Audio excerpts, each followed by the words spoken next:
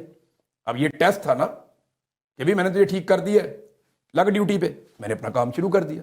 اور یہ جب میں نے اپنا کام کیا تو میں نے ان کو ٹھوکر ماری, اور انہوں نے رائٹ آفٹر دا الیکشن غصہ سب سے پہلے میرے پہ نکالا. پہلا بندہ میں ہوں جو اریسٹ ہوا, پھر انہوں نے مجھے 1 مہینہ اندر رکھا.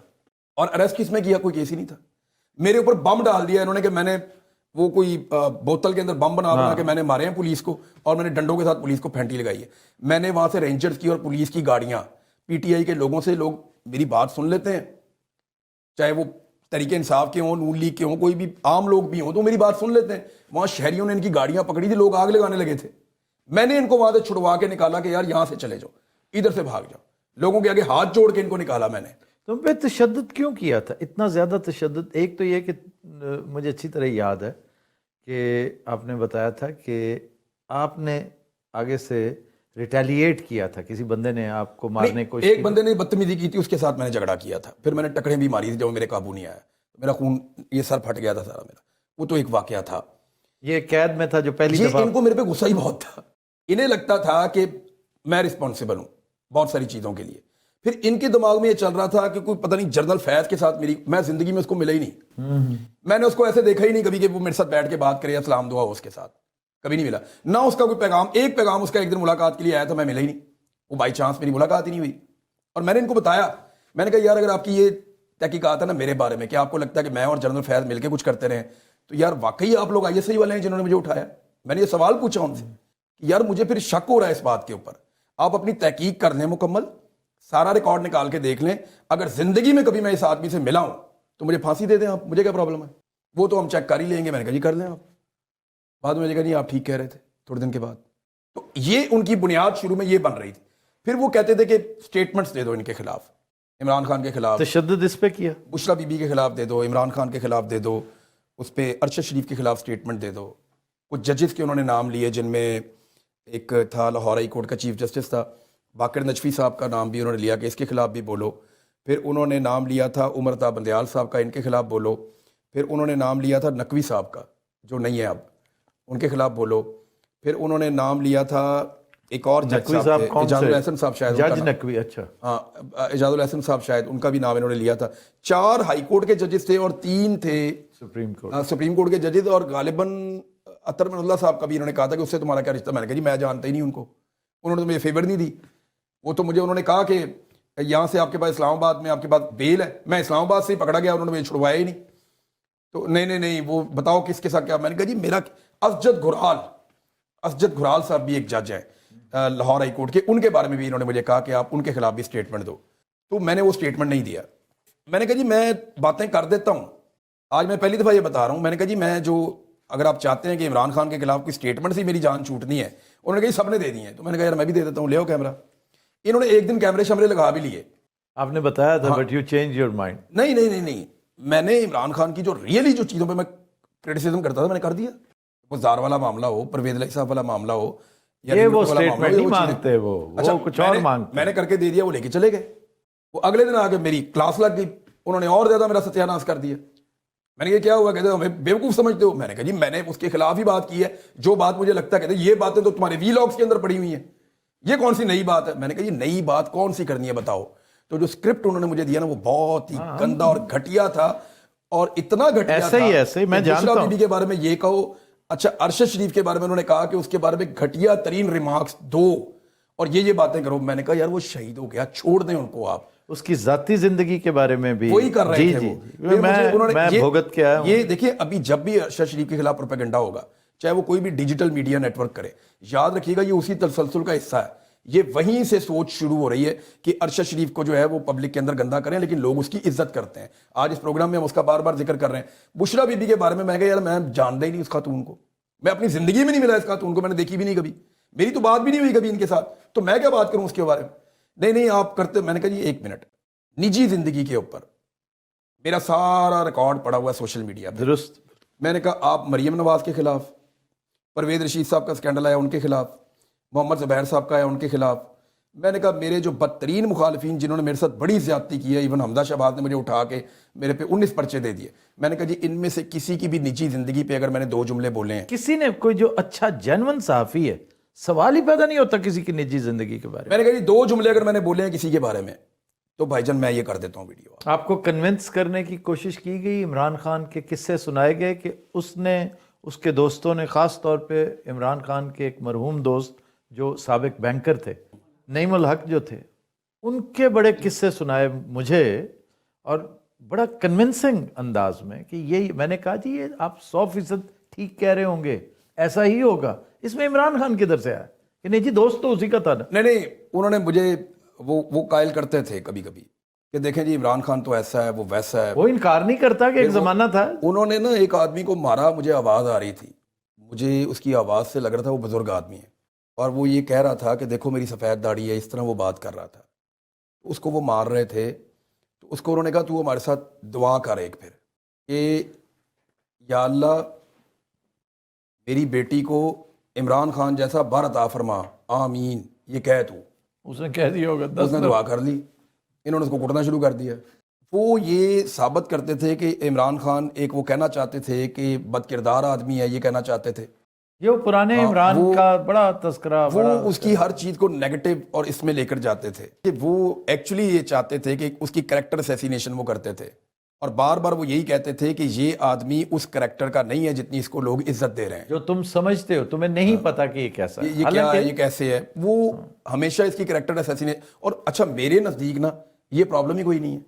کریکٹر میں یہ مانتا ہوں کہ آپ اپنے موقف کے اوپر کھڑے ہیں, کریکٹر یہ میں مانتا ہوں کہ آپ کرپشن نہیں کر رہے, کریکٹر میں یہ مانتا ہوں کہ آپ اپنے ملک کے خلاف نہیں جا رہے, کریکٹر میں یہ مانتا ہوں کہ آپ عوام کا پیسہ ضائع نہیں کر رہے. فرض کریں وہ خود کہتا ہے کہ یار میں کوئی فرشتہ نہیں تھا. جب وہ فرشتہ نہیں تھا, فرشتہ تو کوئی بھی نہیں ہوتا, لیکن اس وقت بھی اس نے برائی کو پروموٹ نہیں کیا. جی بالکل نہیں. تو آج بھی عمران خان جو ہے وہ خود بھی کلیم نہیں کرتا جو بات آپ کہہ رہے ہیں. انہوں نے نا مجھے ایک بات پہ بڑا عجیب لگا. اب مجھے ایک آفیسر نے نا, مجھے ایگزیکٹلی پتا تھا کہ یہ ISI لاہور والا آفس ہے اور اس کی بیسمنٹ ہے. تو انہوں نے, میں نے ان کو بتا بھی دیا تھا, میں نے کہا یہ ISI لاہور کا آفس ہے, اس کی بیسمنٹ ہے, آپ مجھے بلا وجہ ادھر ادھر کی نہ گھمائیں. یہ کہتے تھے آپ پشاور میں ہیں. میں نے کہا جی میں لاہور میں ہوں. انہوں نے گھمایا ہی بہت مجھے لانے سے پہلے نا, پٹیاں باندھ کے, تو ان کو لگا اس کو نہیں سمجھ آئے گی. تو واقعی مجھے سمجھ نہیں آئی. میں نے کہا یہ لاہور ہے. کہتے ہیں آپ کو کیسے پتا ہے؟ میں نے کہا جی میں نہیں بتاتا. کافی دن کے بعد نا انہوں نے کہا اچھا چلو یہ تو بتا دیں نا, آپ کوئی اور بات پوچھ رہے تھے, بہت پریشر ڈالے, یہ تو بتا دیں وہ کیسے پتا چلا تھا کہ وہ لاہور تھا. میں نے کہا جی یہ اب جو ہے نا یہ راول پنڈی اور اسلام آباد کے پاس ہوں میں, کہیں پہ بیچ میں ان بٹوین. وہ کہتے ہیں یہ کیسے پتا چلا؟ میں نے کہا جی یہ, میں کہتے چلو لاہور والا ہی بتا دو. میں نے کہا جب آپ مجھے پھینٹی لگاتے تھے نا تو وہ دوائی لے کے آتا تھا, اس دوائی کے اوپر CMH لاہور لکھا ہوتا تھا, اے پی جے تاڑی انٹیلیجنس. سمجھ آئیے آپ کو بات کی آفتاب بھائی؟ یہ ہماری انٹیلیجنس کی حالت ہے یار. یہ تو بڑی کلیئر چیز تھی. اس کا مطلب میں نے تو بڑی مخفی چیز سے پہچانا تھا. پتہ ہے کتنی کلیئر چیز ہے, دیکھیں آپ. ڈو یو ریمبر میں نے کس سے پکڑا تھا؟ انہوں نے پلے تو پچھان لیا سی, بلے سے. میرا روزہ تھا اس دن. اچھا یہ بلے لے کے, تو یہ بلے لے کر اور ریگل چوک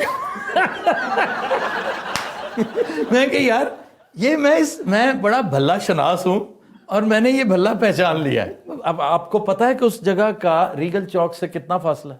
سٹونز تھرو ہے, بالکل ساتھ. اس جگہ پہ نا انہوں نے, میں نے ان کو ہر شہر بتایا جہاں جہاں مجھے لے کے گئے. بعد میں انہوں نے تقریباً 120 دن مجھے ایک ہی جگہ پہ رکھا. پھر انہوں نے مجھے کئی شہر پھرائے بھی ہیں. میں ہر شہر بتاتا تھا کہ یہ وہ شہر ہے. کہتے تھے کیسے پتہ چلتا ہے؟ تو میں نے ہر شہر کی ان کو 2-3 شہروں کی ان کو میں نے وجہ بتائی, تو واقعی ہی بس سرپرائز. عمران کی طرف مائل کیسے؟ ایک عمران خان صاحب کی طرف راغب ہونے والا جو معاملہ ہے, دیکھیں عمران خان کا ایک تو چیز میں آپ کو پہلے بتا دیتا ہوں. میں نے ان سب کے انٹرویوز کیے ہوئے ہیں, لیکن میں نے محسوس کیا کہ پاکستان میں صرف 2 ایسے لوگ تھے جن کا آپ انٹرویو کرتے تھے تو ان کو کبھی پرابلم نہیں ہوتا تھا. وہ آپ سے کبھی طے ہی نہیں کرتے تھے یہ پوچھو یا یہ نہ پوچھو. ایک عمران خان, دوسرا پرویز مشرف. وہ بہت دلیر آدمی تھا پرویز مشرف, چاہے وہ ڈکٹیٹر تھا, اس سے اختلاف ہمارا ہمیشہ رہے گا, لیکن وہ انٹرویو دے دیتا تھا, کھل کے بات کر لیتا تھا. پرویز مشرف اس معاملے میں ٹھیک تھا. تو ایک تو میرے دماغ میں یہ بات تھی کہ یہ باقیوں سے بہتر ہے, فلیکسیبل بھی ہے, جمہوری بھی ہے, یہ بات پوچھنے بھی جاتا ہے, بات کا جواب بھی دیتا ہے اور لاجیکل بھی ہے. تو اس کو موقع ملنا چاہیے گا, اور یہ ایک نئی کلاس کو پالیٹکس میں لا.